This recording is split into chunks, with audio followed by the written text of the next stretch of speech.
નમસ્તે મિત્રો, હું છું સિદ્ધાર્થ છાયા.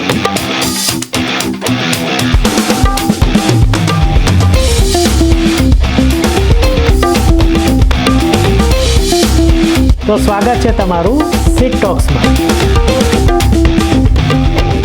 એ જે એટલે ફિલ્મ આવી ગઈ એ લાલો, પણ લાલોમાં પણ અમે 3 લોકો હતા. અચ્છા, બરાબર છે. હું છું, અંકિત છે અને કૃષાંશ છે. કૃષાંશ વાજા, જે તમે લાલોની અંદર જેને બાબા તરીકે જોયા હશે ટીવીમાં, પ્રયત્ન કરવો પડે, એ ભાઈ પોતે. સો કૃષાંશભાઈ છે એ એડિટર પણ છે ફિલ્મના, અને એ બહુ અદ્ભુત લેખની કાર્ય છે એમનું. યાર એ 8 કલાક 10 કલાક બેસીને લખી શકે છે વ્યક્તિ, એટલું પેશન્સ છે એ માણસમાં.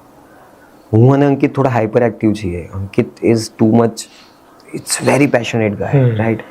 તો 1 મિનિટમાં 5 વિચારો આવે. I am on the other side too much about cinema. આ ટાઈપનું કરવું છે, આ સ્પેસમાં જઈએ, આટલા ડીપ ઉતરીએ, તો એમાં પણ બીજા 5 વિચારો આવે. હવે અમારા બંનેના 5 વિચારો, અને વાજાભાઈ જે છે અમારા કૃષાંશ વાજાભાઈ, એ એમનો પણ એક વિચાર ચાલતો હોય. તો જે સીન પર સૌથી વધારે લાફ્ટર આવે છે ને સાહેબ, અહીંયા હલવાણો, મને કાઢો, it was written by him. તો ત્યાં તમને ખબર પડી જાય કે યાર આ વ્યક્તિએ એ પણ સમજી લીધું કે લાલો ઘરમાં ફસાયો છે, એની મનોસ્થિતિ ક્યાં ગઈ છે કે એ સેલ્ફ એન્ટરટેનિંગ મોડમાં જતો રહ્યો છે, એન્ડ હી કેમ અપ વિથ ધીસ, રાઈટ? અને જ્યારે અમે વાજાભાઈને, મેં અને અંકિતે કે કરણ, શુભદ, એ લોકો સાથે જ હતા રાઇટિંગ પ્રોસેસમાં, એટલે કદાચ આ ફિલ્મ એટલી બેટર બની છે. બરાબર. તો એ જે સીન આપવાની જે વાત છે કે કહેવાની વાત છે, તો આ બધા ડિસ્કશન્સ થાય ને, એમાંથી એ કંઈક લે, બરાબર છે. અને પછી અમે સાથે બેસીએ.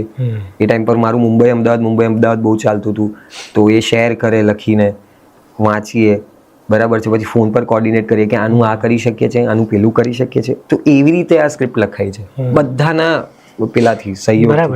આ એક ઘટના. બીજી ઘટના, પિક્ચરમાં છે ને 2-3 ગમતા સીન્સ છે મારા. એમાંનો જે એક સીન છે ને એ લખાયો જ નથી. જેમ કે તમને એક્ઝેક્ટ કહું ને તો, જ્યારે તુલસી લાલાને કહે છે કે ઘરમાં 200 રૂપિયા પડે છે, that was not in the script. તો એમાં થયું એવું કે અમે લોકો ત્યાં બિલખા પહોંચી ગયા હતા, અને અંકિત એના કોઈ મિત્રના લગ્નમાં બરોડા કે સાઈડ ગયો હતો. મેં વિચાર્યું કે યાર આ લોકો વચ્ચે પ્રેમ છે, પ્રેમ લગ્ન થયા છે, તો એકવાર તુલસીએ પ્રયત્ન કર્યો હશે લાલાને સમજાવવાનો. તો એવું કંઈ આમાં દેખાતું નથી, કેમ કે આમાં ઈધર ઝઘડો દેખાય છે, કાં તો પછી ફ્લેશબેકમાં એમના સીન્સ દેખાય છે. Other than that there is nothing, right? તો એટલે મેં અંકિતને કોલ કર્યો. મેં કીધું ભાઈ આવું લાગે છે, તમને શું લાગે છે? કે તમને લાગે છે આ જરૂરી છે? મેં કીધું હા. તો કે નાખી દો. It was that quick. એ વરઘોડામાં હતો એના મિત્ર, નાચતા સાઈડમાં આવીને હા હું કરું છું, આમ તેમ. તમને શું લાગે છે? ઓકે, બહુ અવાજ આવે છે. આવી રીતે ઘટના ડિસાઈડ થઈ. That was the first talkie scene જે 2 એક્ટરે કર્યો, બરાબર, of the film we shot without any script. હું અંકિતને ઓળખું છું 2018 થી, બરાબર. હું શુહદને ઓળખું છું 2017 થી, બરાબર છે. અને કરણ અને શુહદે સાથે થિયેટર કરેલું છે, નાટક કર્યા છે, બરાબર છે. કરણના ડિરેક્શનમાં શુહદે કામ કર્યું છે, શુહદના ડિરેક્શનમાં કરણે. એટલે જે કેમિસ્ટ્રી કહેવાય એટલે આટલી સારી છે. પણ એ બંને એઝ એન એક્ટર ક્યારે સાથે કામ હા, પણ ભેગા તો રહ્યા, મિત્ર હતા.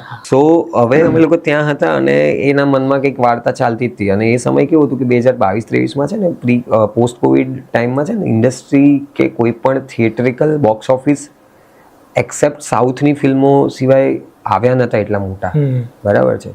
2022માં આપણે જુઓ તો ફક્ત મહિલાઓ માટે એક જે હતી હાઈએસ્ટ ગ્રોસર. 2023માં અગેન 3 એક્કા હતી, if I am not wrong. 2024માં તેને જમકુડી કે લેટર ઓન. તો એટલે ફિલ્મ ઇન્ડસ્ટ્રી પાછી બેઠી થઈ રહી હતી મારા મતે, હું એવું સમજુ છું, જેટલું મને સમજણ છે ત્યાં સુધી. તો એટલે કેવું થયું કે એ સમયે છે ને એટલા બજેટ્સ પણ લોકો આપવા રેડી નહોતા, અને અમે કોઈ બહુ મોટી ફિલ્મ વિચારી રહ્યા હતા જેનું બજેટ થોડું મોટું હતું, બરાબર છે. તો શુહદે એના માટે વાળ વધાર્યા હતા, પ્રોસેસ પણ ઘણી બધી ચાલુ કરી દીધી હતી. એમાં અમે લોકો બેસીને રીડિંગ કર્યા, તે સીન્સ લખીએ. તો prior to Lalo me and Ankit were already into that, કે અમે લોકો 10 દિવસ ખાલી એક જ ટોપિક પર ડિસ્કશન કરતા હતા કે સવારે જાગીએ કે આ લોકો અહીંયા આ જગ્યાએ કરતા શું હશે, વોટ બિઝનેસ, એ લોકોનું દિનચર્યા શું હશે, આટલી બારીકીની ચર્ચા અમે કોઈ બીજી સ્ક્રિપ્ટ માટે કરતા હતા. અને આ હું વાત કરું છું તમને 2021-22ના સમયની.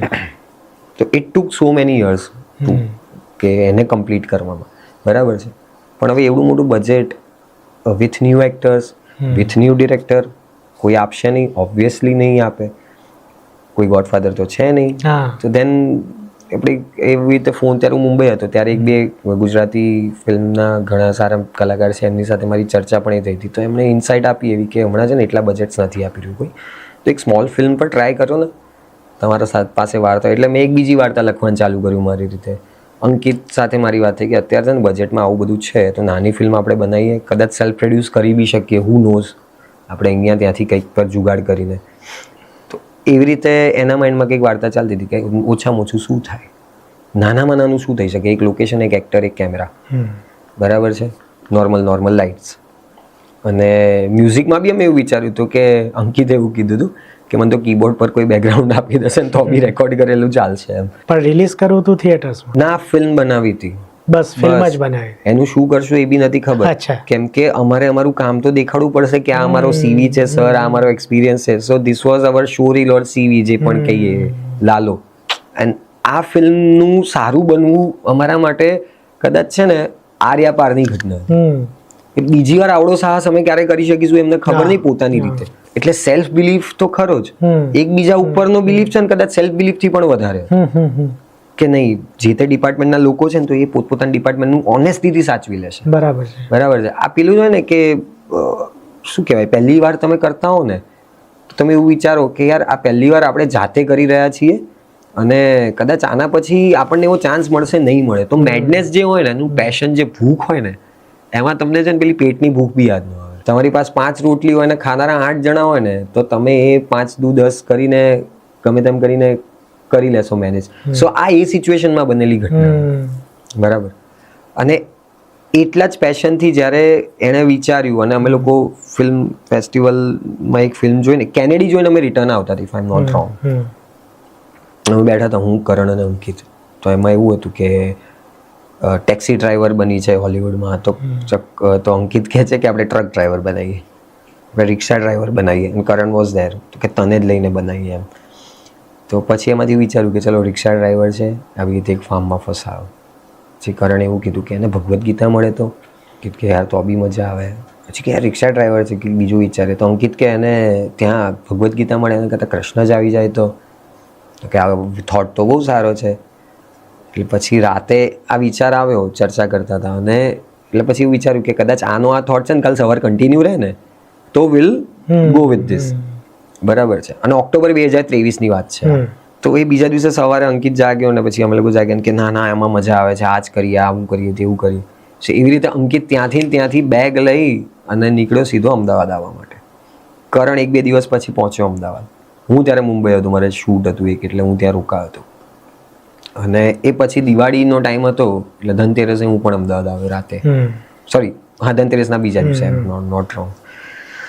તો એ દિવાળી વખતે હું પહોંચ્યો અહીંયા. અને એના પછી અમે બેસતા વર્ષે બધા સોમનાથ અમે લોકો ભેગા થયા. અમુક એક્ટર્સ જે છે, કરણ અને સુવદને, એ લોકો ટ્રાવેલ કરીને જુનાગઢ બિલખા આવ્યા. અમે લોકો સોમનાથથી બિલખા પહોંચ્યા. બિલખા આશ્રમમાં? બિલખા આશ્રમની પાછળ જે આપણું ફાર્મ, જે લોકેશન છે ને, ત્યાં એની બાજુમાં બીજું ફાર્મ હતું, ત્યાં મારો સ્ટે હતો એક મિત્રનું જ, આપણા જે જયભાઈ વ્યાસ છે પ્રોડ્યુસર, બરાબર. એ ફાર્મ એમનું જ છે? જી. એ ફાર્મ હતું એટલે જ આ વાર્તા થઈ એમ કોણ, કેમ કે અમને કોણ આપે લોકેશન આ. અને એ સમયે તો એવું જ હોય કે જેટલું અંદરથી થઈ શકે ને એટલું જ. આપણે વધારે ખર્ચો તો નહીં જ કરી શકીએ obviously, because we var also doing things કે આપણે અહીંયા આ પ્રોજેક્ટ કરીએ, એમાંથી જે પૈસા બચે એ આપણે ફિલ્મમાં લગાવીએ.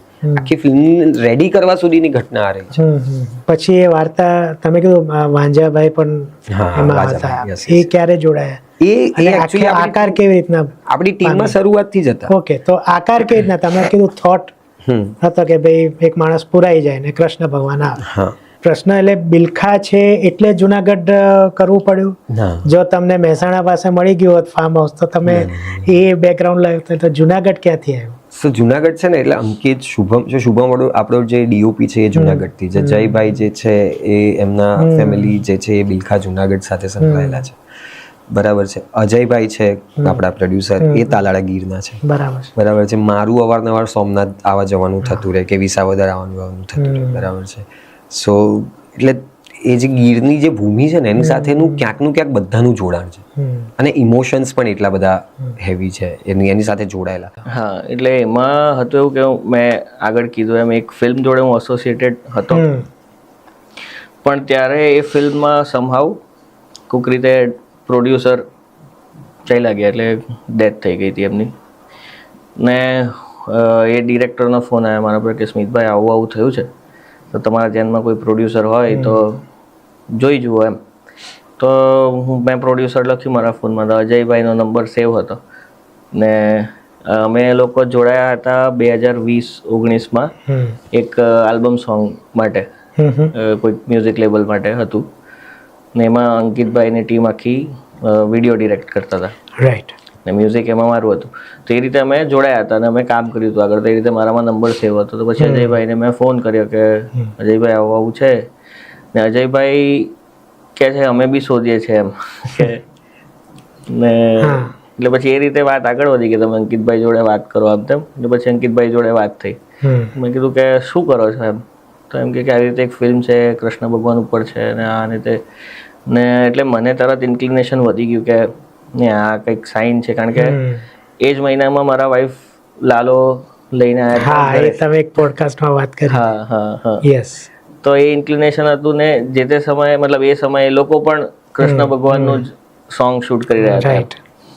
એટલે પછી કીધું કે કરીએ આગળ એમ. એટલે પછી નરેશન થયું ને પછી એ રીતે અમે જોડાયા. તો આપણે 1 by 1 સોંગ વિશે વાત કરીશું. જી. પણ તમે ત્યારે ઓસ્ટ્રેલિયામાં હતા. હા.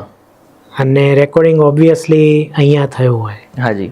તો એ મેનેજ કેવી રીતના થયું? કારણ કે મનોરથ જીવનો જે વિડીયો છે એમાં એક સીનમાં અંકિતભાઈ બેઠા છે અને તમે કોઈ વિડીયો કોલ પર વાત કરી રહ્યા હોય એવું એક અડધી પોણી સેકન્ડ માટે દેખાય છે. તો એવું એટલે એવું બન્યું હતું કે તમે ક્યારેક ત્યાંથી કહ્યું હોય કે આ પ્રમાણે કે અહીંયા આવવું પડ્યું હતું તમારે? હું ફ્રિકવન્ટલી આવતો જતો હોઉં અને એવો અમે પ્રયાસ કરીએ કે જેટલો મારો અહીંયાનો સમય છે એ સમયમાં આપણે ઇમ્પોર્ટન્ટ રેકોર્ડિંગ્સ કે બધું શેડ્યુલ કરીએ એમ. તો મોસ્ટલી બધા સોંગ્સમાં હું હતો અહીંયા મુંબઈમાં અને અમદાવાદ ને બધી જગ્યાએ રેકોર્ડ થયા છે. પણ તે સમય દરમિયાન કીર્તિ સરનું એટલે મતલબ એમનું ટ્રાવેલિંગ કે ટૂર કંઈક હશે એટલે એ અમુક કારણોસર એમને સમય નહોતો મળ્યો ને પછી મારે પાછું જવાનું હતું. તો પછી એ રીતે વિડીયો કોલ પર અમે કનેક્ટ થયા. અને બહુ સારા સારા સોફ્ટવેર્સ છે જે હું યુઝ કરું છું. એ છે ઓડિયો મૂવર્સનું લિસન ટુ કરીને એક પ્લગઇન હોય કે જે આપણા માસ્ટરમાં ચેનલમાં તમે એને એડ કરીને એક લિંક જનરેટ થાય. જ્યાં તમને સંભળાવી હોય એ તમે એને લિંક મોકલો એટલે એના પર સ્ટ્રીમ થાય અને રિયલ ટાઈમ થાય. પ્લસ ક્વોલિટી હાઈ એન્ડ હોય અને જો તમારી પાસે સારા રેફરન્સ હેડફોન હોય અને સારું ઇન્ટરનેટ હોય તો સ્ટુડિયો એક્સપિરિયન્સ કોઈ પણ ખૂણામાં મળી શકે એમ. હવે તો સ્ટાર લિંક પણ આવી જશે એટલે તો કદાચ આમ ક્રૂઝ પર તો પણ થશે.